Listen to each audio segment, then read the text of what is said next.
बीडमध्ये 10वीच्या परीक्षा सुरू होण्यापूर्वीच शिक्षण विभागाचा सावळा गोंधळ पाहायला मिळाला। बीड तालुक्यातील कुर्ला येथे 10वीचं परीक्षा केंद्र आहे।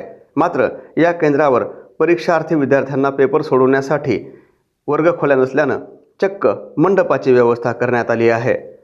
विद्यार्थी संख्या वाढल्याचं कारण देत हा मंडप उभारण्यात आला असून येथेच विद्यार्थ्यांना परीक्षा द्यावी लागणार आहे।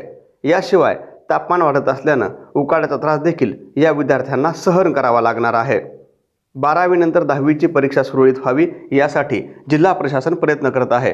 मात्र यातच कुर्ला या ठिकाणी याच परीक्षा केंद्रावर वर्गखोल्या शिल्लक नसल्यानं चक्क विद्यार्थ्यांना मंडपात बसून परीक्षा द्यावी लागणार आहे। या सर्व प्रकरणानंतर जिल्हा परिषदेचे मुख्य कार्यकारी अधिकारी जतीन रहमान यांनी आपली प्रतिक्रिया दिली असून त्यांनी सांगितलं आहे की या प्रकरणी जे कोणी दोषी असतील त्यांच्यावर कारवाई करण्यात येणार आहे। नाही, अशी ठिकाणी आपल्या समोर आलेल्या आहेत। एक केस आज रोजी ईओ सेकंडरीकडून आपल्या समोर आलेल्या आहेत। अशी ठिकाणी आपण पर्यायी व्यवस्था सुद्धा दिले गेलेल्या आहेत।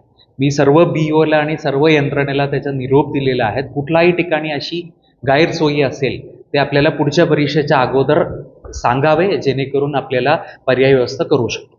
अशा पद्धतीची परिस्थिती निर्माण होतात, संस्था चालकांनी किंवा संस्थांनी ही गोष्ट थांबवली होती का, त्याची माहिती दिली नव्हती का? तर शिक्षेची परीक्षेची तयारी ही 1 महिन्यापासून सुरू नाही, आपल्यापर्यंत आजपर्यंत ते इन्फॉर्मेशन आलेलं नव्हतं। इसलिए we have given strict information, strict सूचना दिलेल्या आहे सर्व बीओ आणि आपल्या यंत्रणेला। आपल्या हर एक पथक दिलेलं आहे हर एक केंद्रामध्ये, ते पथकामार्फत सुद्धा त्याचं इन्फॉर्मेशन आपण कलेक्ट करत आहेत। असं काही आढळून आलं तर कारवाई 100% कारवाई होईल।